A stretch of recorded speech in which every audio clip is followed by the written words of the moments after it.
Notre invité sur le plateau, c'est Olivier Brunel, conseiller du recteur pour l'orientation. Bonjour Olivier. Bonjour. Alors aujourd'hui, c'est le salon de l'étudiant. Qu'est-ce qu'ils sont venus chercher les étudiants? Ils sont venus chercher tout ce qu'on peut leur offrir en termes de poursuite d'études. Les écoles, les licences, les BTS, les DUT, les CPGE. D'accord. Et puis des choses que je ne nomme pas, que j'oublie sans doute, mais il y a une profusion de possibilités et ils sont venus voir surtout quel était l'éventail. Alors en gros, c'est quoi les questions qui se posent? C'est-à-dire, qu'est-ce que je vais faire l'année prochaine? Je suppose qu'il y a des secondes, des premières, des terminales. C'est des questions différentes selon on va dire la section? Alors les terminales, ils ont une mission post-bac qui s'ouvre le 20 janvier et il y en a qui commencent à gamberger et qui se disent qu'est-ce que je vais saisir comme vœu. C'est un peu logique.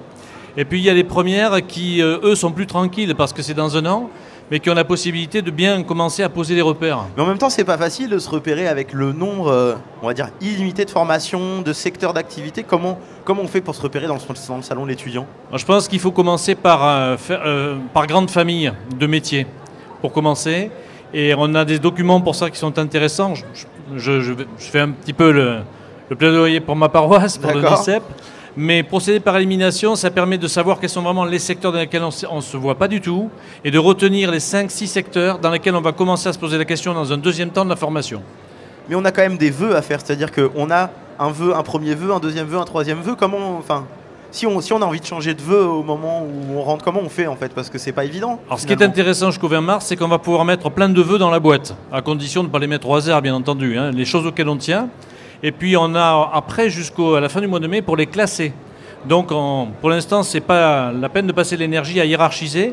Ce à quoi il faut passer son énergie, c'est surtout à sélectionner ce qui intéresse. Pas louper ça, pas louper ça. Si par exemple je suis intéressé par les métiers du commerce, dans ce secteur-là, les DUT, les BTS, les prépas qui concernent ce secteur, ou la licence à l'université qui peut intéresser. D'accord. Alors admettons, je m'inscris en droit et puis le premier semestre, je vois que ça me plaît pas et je préfère aller dans une institut de commerce.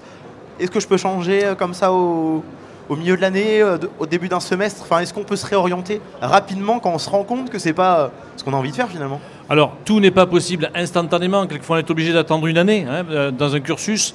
Mais de plus en plus, au bout d'un semestre, on commence à pouvoir faire des points et à consulter le SQIO et surtout l'UFR concerné pour savoir à quelles conditions on pourrait éventuellement opter. D'accord. Et nous, par exemple, on offre des places à l'heure actuelle, on offre l'information sur des places en BTS en DUT qui sont accessibles après un premier semestre universitaire, par exemple. Alors, à quand une année commune universitaire pour tout le monde et après on peut définir et on peut choisir ses passerelles? À quand? Quand est-ce qu'on peut voir ça? 2015, 2020? Ça serait l'année zéro, d'une certaine façon. Ouais. Je pense qu'on ne peut pas malheureusement tout espérer. Ce qu'on peut regarder de près maintenant, c'est que l'offre universitaire, par exemple, s'est beaucoup simplifiée à travers les nouvelles appellations de domaine.